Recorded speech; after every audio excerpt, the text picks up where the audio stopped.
ಎಲ್ರಿಗೂ ನಮಸ್ಕಾರ. ಸೊ ನಾನ್ ನಿಮ್ಗೆ ಲಾಸ್ಟ್ ವಿಡಿಯೋದಲ್ಲಿ ಹೇಳಿದಾಗೆ ಬಾಗಾ ಬೀಚ್ ಹಿಡನ್ ಸ್ಪಾಟ್ ಗೆ ಕರ್ಕೊಂಡು ಹೋಗ್ತೀನಿ, ಬನ್ನಿ. ಅಂಡ್ ಇಲ್ಲಿಂದ ಒಂದು 2 ಕಿಲೋಮೀಟರ್ ಡಿಸ್ಟೆನ್ಸ್ ಅಲ್ಲಿ ಲೊಕೇಶನ್ ರೀಚ್ ಆಗ್ತೀವಿ. ಮತ್ತೆ ಇಲ್ಲಿವರೆಗೂ ನಾವು ವೆಹಿಕಲ್ ಅಲ್ಲಿ ಬರ್ಬೋದು. ಅಂಡ್ ಇಲ್ಲಿಂದ ವೆಹಿಕಲ್ ಅಲೋ ಇರಲ್ಲ. ಸೊ ವೆಹಿಕಲ್ ಇಲ್ಲಿ ಪಾರ್ಕ್ ಮಾಡಿ ನಾವು ನಡ್ಕೊಂಡು ಹೋಗ್ಬೇಕಾಗುತ್ತೆ.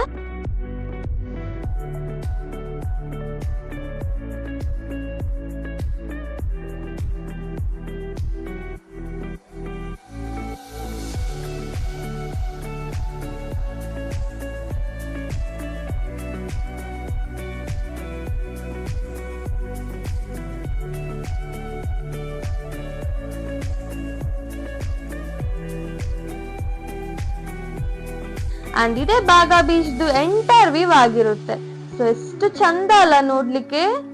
ಓಕೆ, ಸೊ ಐ ಹೋಪ್ ಈ ವಿಡಿಯೋ ನಿಮ್ಗೆ ಇಷ್ಟ ಆಗಿರುತ್ತೆ. ಇಷ್ಟ ಆಗಿದ್ರೆ ಲೈಕ್, ಶೇರ್, ಕಮೆಂಟ್ ಮಾಡಿ. ಅಂಡ್ ನನ್ನ ಚಾನೆಲ್ಗೆ ಸಬ್ಸ್ಕ್ರೈಬ್ ಮಾಡೋಕೆ ಮರಿಬೇಡಿ. ಧನ್ಯವಾದಗಳು.